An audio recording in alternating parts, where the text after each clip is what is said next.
तो चलिए SSC MTS exam के बारे में बात। एसएससी द्वारा आयोजित महत्वपूर्ण परीक्षाओं में से एक है जो हर प्रत्येक वर्ष भारत सरकार के विभिन्न मंत्रालयों, विभागों के संगठनों से ग्रुप सी नॉन टेक्निकल खाली पदों के लिए भरने के लिए आयोजित किया जाता है। यह परीक्षा उस छात्रों के लिए खास तौर पर आयोजित की जाती है जो 10वीं पास करके सरकारी नौकरी प्राप्त करना चाहे। उस छात्रों के लिए यह सुनहरा मौका है पाने। एसएससी एमटीएस एग्जाम पैटर्न के बाद कर्मचारी चयन आयोग यानी कि एसएससी 2 चरणों में एग्जाम लेते हैं। मल्टीपल टास्किंग स्टाफ एमटीएस 2 चरणों में परीक्षा आयोजित करती है। इस परीक्षा को देने के लिए पेपर 1 में आपसे ऑब्जेक्टिव मल्टीपल चॉइस क्वेश्चन पूछे जाएंगे जो कि कंप्यूटर बेस्ड एग्जाम हो। इस परीक्षा को देने के लिए हर छात्र में एक कंप्यूटर दिया जाएगा जिसमें आपका एसएससी एमटीएस के पहले चरण का क्वेश्चन पेपर आएगा और उसी कंप्यूटर पे में आपका देना होगा। एसएससी एग्जाम पैटर्न के अनुसार दूसरे चरण पर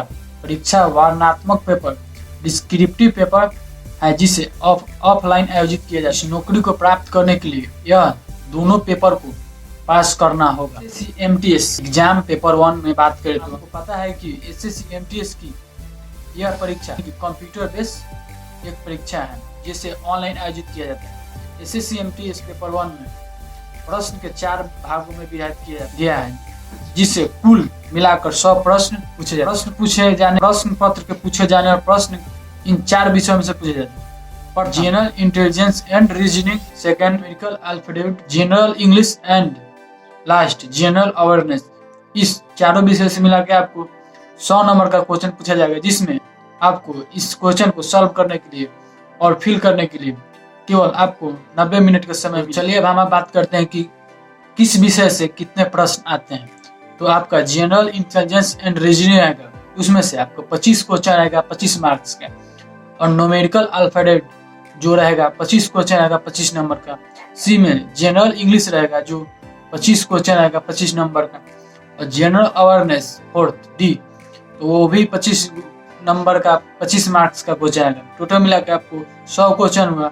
इसको सॉल्व करने के लिए आपको केवल 90 मिनट का समय दिया जाए। एसएससी एमटीएस पेपर 1 के एग्जाम के बारे में बात करें तो आपको इस पेपर सॉल्व करने के लिए 2 भाषा में आयोजित किया, हिंदी और इंग्लिश भाषा में आयोजित किया जाता है। आप एक भाषा चुन करके आप इस क्वेश्चन को सॉल्व कर सकते हैं। छात्री को सही उत्तर के लिए 1 अंक दिया जाए। वही आपके द्वारा किए गए हर एक गलती प्रश्न को उत्तर के लिए 0.25 अंक काट दिए जाए। सब तो पेपर 1 के बाद से अब इतना पढ़ना था। तो अब हम नेक्स्ट वीडियो में बात करेंगे पेपर 2 में क्या क्या पढ़ना होगा, उसके लिए क्या एलिजिबिलिटी क्या क्राइटेरिया रहता है। तो हम आगे इसी वीडियो में बात करते हैं कि इसका जब कहाँ होता है और इसका सैलरी कितना होता है। तो चलिए आगे कंटिन्यू करते हैं। तो चलिए एसएससी एमटीएस एग्जाम के लिए एप्लीकेशन हम ऑनलाइन कैसे करें। एसएससी एमटीएस का एग्जाम एप्लीकेशन है जो ऑनलाइन है, जिसके लिए आपको एसएससी के आधिकारिक वेबसाइट पर जाकर के इस फॉर्म को ऑनलाइन करना। इस फॉर्म को हम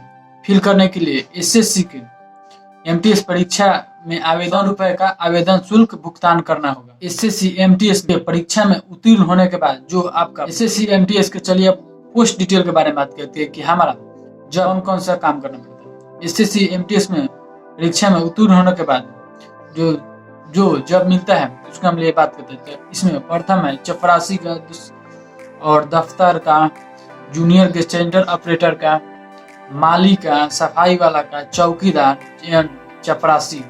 फर्स्ट में बात करते हैं इसमें आपको। चलिए अब हम बात करते हैं एसएससी एमटीएस जब सैलरी की।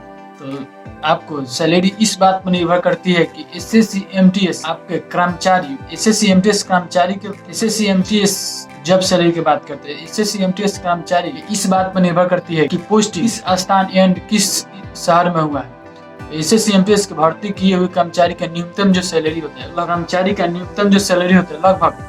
16,000 प्रति माह और अधिक न्यूनतम सैलरी 16,000 प्रति माह और अधिकतम सैलरी लगभग 20,000 प्रति माह हो सकता है। जैसे कि आपको पता होगा ग्रुप सी भर्ती के लिए। चलिए अब हम आपसे बात करते हैं कि जो एसएससी एमटीएस में एग्जाम पास होने के बाद जो स्टूडेंट उसको जॉब क्या करना पड़ता है। तो एसएससी एमटीएस के द्वारा आप भारत सरकार के किसी कार्यालय में एक चपरासी की नौकरी में सक्षम होंगे। हालांकि कुछ वर्षों के नौकरी होने के बाद 4 या 5 साल नौकरी करने के बाद आप एलडीसी के पदों पर हो जाता है। चलिए अब मुझे उम्मीद है कि जो एसएससी एमटीएस एग्जाम के प्रति कन्फ्यूजन था वो अब आपको ये कन्फ्यूजन दूर हो गया।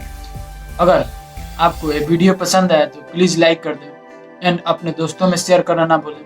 इसी के साथ मैं अभिषेक आपको इस चैनल में स्वागत करता हूँ। तो ऐसे ही अगर आपको वीडियो लेटेस्ट से लेटेस्ट गवर्नमेंट जॉब का अपडेट चाहिए तो आप इस चैनल को सब्सक्राइब कर लें और लाइक जरूर कर दें। तो